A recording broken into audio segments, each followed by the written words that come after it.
AVM Saravanan வழக்கம் போல கையை கட்டி உட்கார்ந்துருக்காரு. அதற்கு முன்னாடி மிகுந்த தயக்கத்தோடு விக்ரமன் போய் உட்கார்றாரு. விக்ரமன் போய் உட்காரும் பொழுது டு பிரேக் த சைலன்ஸ், யார் பேச ஆரம்பிக்கிறதுன்னு தெரியல. சரவணன் சார் ஆரம்பிக்கிறாரு. எல்லாரும் நல்ல விதமாக தான் நினைச்சோம், நீங்கள் நல்லா தான் வளர்த்தீங்க, எல்லாம் பண்ணோம். ஆனால் சினிமாவில் அந்த மேஜிக் நடக்காமல் போச்சு.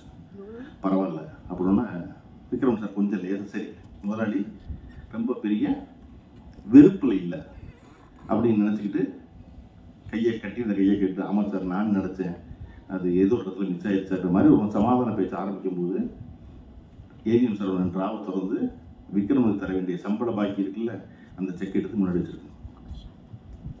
விக்ரமன் சார் பதறி, சார் வேண்டாம் சார், பரவாயில்ல சார், அதனால இல்லை சார், நான் பேசுனது நல்ல சம்பளம் தான், நீங்கள் எதுவும் கொடுத்ததே நல்ல தொகை தான், போதும், படம் பெருசாக போகலை அப்படின்னு வச்சிருந்த செக் இப்படி வச்சுவிட்டு சரவணன் சார் கையை கட்டி எடுத்துக்க விக்ரமன் எடுக்க மாட்டேங்கிறாரு. சரவணன் சொல்கிறாரு, இந்த படம் நாம் எல்லாம் நினைத்தது போல வெற்றி பெற்று வெள்ளி விழா ஓடி எங்களுக்கு பணமாக கொட்டி இருந்துச்சுன்னா உங்களுக்கு ஷேர் தரும்னு நினைக்கிறீங்களா? நீங்கள் தரமாட்டோம்.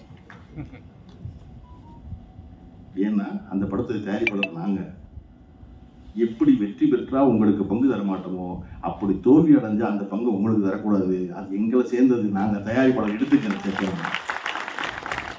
இது ஒன்று குறைச்சி